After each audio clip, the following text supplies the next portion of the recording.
Everyone, अगर आप farmer हो, स्टूडेंट हो या फिर एग्रीकल्चरर हो या फिर बायोलॉजी पढ़ते हो तो एक सवाल ज़रूर आता होगा, इतनी मेहनत के बाद भी क्रॉप्स क्यों ख़राब हो जाते हैं। क्या आपको पता है कि हर साल लगभग 30 to 40% क्रॉप्स सिर्फ और सिर्फ पेस्ट की वजह से डिस्ट्रॉय हो जाते हैं। तो आज की इस वीडियो में हम डिटेल में समझेंगे कि पेस्ट होता क्या है, आखिरकार इस पेस्ट का इतना सारा बवाल क्यों है और प्लांट प्रोटेक्शन इतना इम्पॉर्टेंट भी क्यों है। तो वीडियो को एंड तक ज़रूर देखिए क्योंकि ये कॉन्सेप्ट्स एग्ज़ाम्स में भी बहुत इम्पॉर्टेंट है। सबसे पहले हम समझते हैं पेस्ट के बारे में कि पेस्ट होता क्या है। Pest refers to any organism that cause harm or damage to plant crops in agricultural produce, thereby reducing their quality and yield. सबसे पहले बात करते हैं पेस्ट क्या होता है। सिंपल लैंग्वेज में कोई भी ऑर्गेनिज्म जो प्लांट को डैमेज करे या फिर उसकी ग्रोथ और यील्ड को कम करे उसे हम कहते हैं पेस्ट। ठीक है, मतलब सिर्फ इंसेक्ट ही पेस्ट नहीं होते हैं। ये एक कॉमन मिसकंसेप्शन है लोगों के पास कि एक इंसेक्ट ही पेस्ट होगा। ठीक है, पेस्ट बहुत सारे हो सकते हैं। देखो, हम टाइप्स के ऊपर बात करते हैं कि इंसेक्ट्स, जैसे अगर हम सिर्फ और सिर्फ इंसेक्ट्स को कंसीडर कर रहे हैं कि इंसेक्ट से एक पेस्ट होगा तो ऐसा ज़रूरी नहीं है। इंसेक्ट्स के रूप में आते हैं एफिड्स, जैसे कि एफिड्स हो गया, कैटरपिलर हो गया, लोकस्ट हो गया। ये प्लांट्स का सैप सक करते हैं या फिर लीव्स को जो है खा जाते हैं क्योंकि इनको जो भी न्यूट्रिशन या जो भी इनका फूड होता है लीव्स ही होता है या फिर उनका सैप होता है। दूसरा हम देखते हैं पैथोजेंस के बारे में। पैथोजेंस जैसे कि फंगी हो गया, बैक्टीरिया हो गया, वायरसेस हो गया, ये डिजीज़ कॉज करते हैं जैसे कि लीफ स्पॉट या फिर रस्ट। ये सारा काम किसका होता है? पैथोजेंस का होता है। नेक्स्ट देखते हैं वीड्स के बारे में। ये क्या करते हैं? अनवांटेड प्लांट्स जो क्रॉप्स के न्यूट्रिएंट्स या फिर वाटर और सनलाइट्स को अपने अंदर एब्जॉर्ब कर लेते हैं। ये वीड्स जो भी अनवांटेड प्लांट के ऊपर जो भी क्रॉप होता है उनका न्यूट्रिएंट। नेक्स्ट देखते हैं रोडेंट्स एंड बर्ड्स। रोडेंट्स के अंदर rats, squirrels, birds damaging the grains. ये सीड्स और ग्रेन्स को डिस्ट्रॉय कर देते हैं क्योंकि आप बहुत बार देखा होगा कि धान के खेत में, मकई के खेत में चूहा आ गया। चूहा बहुत सारी फसलों को बिगाड़ दिया। क्यों बोलते हैं? ये भी एक तरह का पेस्ट ही हो गया। नेक्स्ट देखते हैं नेमाटोड्स। माइक्रोस्कोपिक वर्म्स जो रूट्स को डैमेज करते हैं उनको हम कहते हैं नेमाटोड्स। तो याद रखो कि हर वो ऑर्गेनिज्म जो क्रॉप को नुकसान पहुंचाता है उसे हम कहते हैं पेस्ट। ठीक है, नेक्स्ट देखते हैं हाउ पेस्ट अफेक्ट प्लांट। अब पेस्ट कैसे अफेक्ट करता है प्लांट्स को?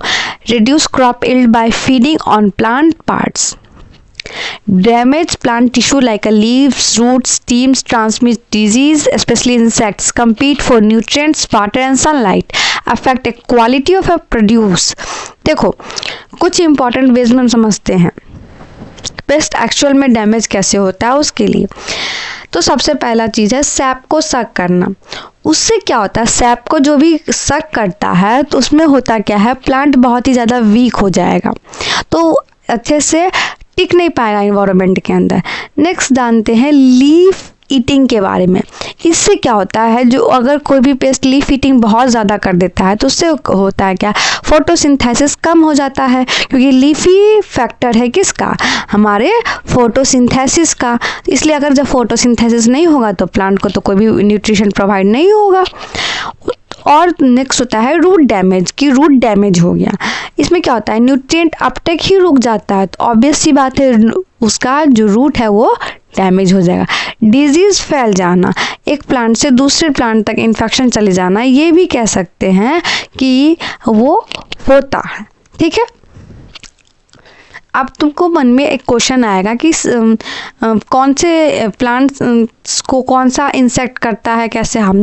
तो जैसे कि एफिड्स जो है वो सैप को सक करता है, यानी कि प्लांट को येलो मतलब शक करने की वजह से प्लांट को कम्प्लीटली येलो फॉर्म में चेंज कर देता है। फंगस जो है वो अटैक करता है लीव्स के स्पॉट्स पर। उस पर क्या होता है कि अगर वो अटैक करेगा फंगस जब भी किसी प्लांट्स के ऊपर, उसके लीव्स के ऊपर स्पॉट्स बन जाते हैं। इसलिए पेस्ट अटैक डायरेक्टली क्रॉप के हेल्थ को अफेक्ट कर देता है। इसलिए ये बहुत ही इम्पॉर्टेंट है कि इस चीज़ को याद रखना, ठीक है। अब सबसे इम्पॉर्टेंट पार्ट है प्लांट प्रोटेक्शन की नीड क्या है, नीड फॉर प्लांट प्रोटेक्शन। सबसे पहला फैक्टर देखते हैं, to increase crop yield. Crop yield increase करने के लिए इम्पॉर्टेंट है प्लांट का प्रोटेक्शन। अगर पेस्ट कंट्रोल ना करे तो 30 to 40% क्रॉप्स डिस्ट्रॉय हो सकता है। प्रोटेक्शंस से प्रोडक्शन बढ़ता है, इसलिए हमें हमेशा प्रोटेक्शन करना चाहिए। नेक्स्ट है to improve quality of produce. देखो इसमें क्या होता है, क्वालिटी इंप्रूव करने के लिए हम करते हैं प्रोटेक्शन। जैसे कि अगर हेल्दी क्रॉप्स का साइज, कलर और टेस्ट बेटर होता है तो मार्केट में ज़्यादा प्राइस मिलता है, इस वजह से भी हम उसको प्रोटेक्ट करेंगे। उसके बाद फूड सिक्योरिटी के लिए भी हमको करना होता है। पॉपुलेशन बढ़ रही है, हमें ज़्यादा फूड प्रोड्यूस करना है, इसलिए भी हमें क्या है, क्रॉप्स को बचाना बहुत ज़रूरी समझना चाहिए। To reduce economic losses, farmer को बहुत ही इकोनॉमिक लॉस से बचाने के लिए भी हमें प्रोटेक्शन करना चाहिए। देखो अगर कोई भी कीड़े मकोड़े अटैक कर देता है तो उनका फसल ख़राब हो जाता है, फसल ख़राब होने की वजह से फार्मर्स को बहुत ही ज़्यादा लॉस होता है, तो ये भी गलत चीज़ है। और वही हम प्रोटेक्शन प्रोवाइड करेंगे तो उसका जो है क्रॉप बचेगा, तो उनका इनकम ऑब्वियस बात है फार्मर्स का जो है बढ़ेगा। और उसके बाद नेक्स्ट देखते हैं टू मेंटेन इकोलॉजिकल बैलेंस, यानी कि इन्वायरमेंट बैलेंस मेंटेन करने के लिए भी ज़रूरी है। अगर हम प्रॉपर मेथड यूज़ करें जैसे कि IPM हो गया या फिर कोई भी ऐसा जो प्लांट्स को सेव करो, तो इससे क्या होगा, इन्वायरमेंट भी हमारा सेफ रहेगा, ठीक है। नेक्स्ट देखते हैं मेथड्स ऑफ प्लांट प्रोटेक्शन। अब कौन कौन सा मेथड है प्लांट प्रोटेक्शन का उसके बारे में बात करते हैं। 5 मेजर मेथड है, उनके बारे में देखते हैं। सबसे पहला है कल्चरल मेथड्स। इसमें क्या होता है, क्रॉप रोटेशन जैसी टेक्निक को हम करें या फिर प्रॉपर इरिगेशन प्रोवाइड करें। क्रॉप रोटेशन जैसे कि कभी हम दलहन वाली फसलें लगाएं तो कभी हम मकई, बाजरा, गेहूँ लगाएं। इससे क्या होगा कि क्रॉप रोटेट होगा तो जो सेम टाइप का पेस्ट होगा वो सेम टाइप पे नहीं आ पाएगा। मतलब अगर मान लो कोई एक सर्टेन है जो कि दलहन वाली पेड़ पौधों को ख़राब करता है, पर नेक्स्ट टाइम जब वो आएगी अटैक करने के लिए तो उसको मकई वगैरह मिलेगी तो वो उसके ऊपर इफेक्ट नहीं डाल पाएगी, इसलिए हम उसको कल्चरल मेथड्स के रूप में देखें। नेक्स्ट देखते हैं मैकेनिकल मेथड्स। जैसे कि इसमें क्या होता है, हैंड पिकिंग पेस्ट होता है या फिर ट्रैप्स होता है। कुछ ऐसे होते हैं जैसे कि चूहे वगैरह हो गए, चाहे फिर गिलहरियाँ वगैरह हो गई, तो इन सबको क्या होता है कि हम पकड़ सकते हैं। तो कुछ ऐसा जाल वाल बिछा करके इन सारे पेस्ट को हम पकड़ ले, तो ये भी एक मैकेनिकल मेथड के रूप में आ जाएगा। नेक्स्ट देखते हैं बायोलॉजिकल कंट्रोल। इसमें क्या होता है, नेचुरल में जैसे कि लेडी बर्ड, बेटल हो गई, इन सबको कंट्रोल करने के लिए हम नेचुरल मेथड मतलब कोई ना कोई बायोलॉजिकल मेथड्स का यूज़ करें। नेक्स्ट देखते हैं केमिकल कंट्रोल। इसमें क्या होता है कि कोई ना कोई खाद, उर्वरक वगैरह हम छींटे जिससे हमारी फसलें ख़राब ना हो और कोई भी कीड़ा मकोड़ा ना लगे। नेक्स्ट IPM देखते हैं, इंटीग्रेटेड पेस्ट मैनेजमेंट। इसमें क्या होता है, ये सबका स्मार्ट कॉम्बिनेशन है। आजकल IPM सबसे बेस्ट माना जाता है क्योंकि ये इको फ्रेंडली भी होते जा रहा है इस वजह से।